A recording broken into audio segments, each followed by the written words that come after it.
the two friends who both earned $50,000. Two friends, Jack and John, both were 25 years old and both earned $50,000 per month. 20 years later, one of them had accumulated more than $10 million, while the other had almost no savings at all. The question is, who made the mistake?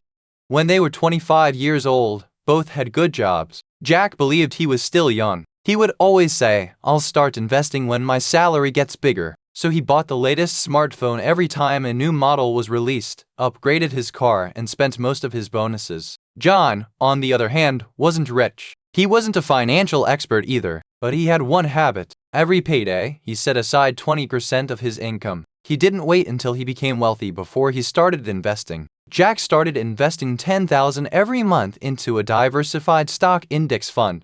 He didn't trade. He didn't chase the next hot stock. He wasn't influenced by the news. He simply stayed consistent. Meanwhile, John kept saying, "Maybe next year." And every year, there was always a new reason. A vacation, a new gadget, a new car, a new luxury purchase. When the stock Jonet crashed, John became afraid. He said, "Good thing I never invested." But Jack saw things differently. To him, the Jonet was on sale. He continued investing. While prices were lower, he was able to buy more shares. It wasn't exciting, but over time, it made an enormous difference. At the age of 45, they met again. Both were still working, but their situations were completely different. John had a high salary, but he also had high expenses. He was still dependent on his next paycheck. Jack, however, had an investment portfolio that had been working for him for 2 decades. He didn't become wealthy because of a single stock, not because of crypto, not because he was a genius. He became wealthy because he started early and stayed consistent.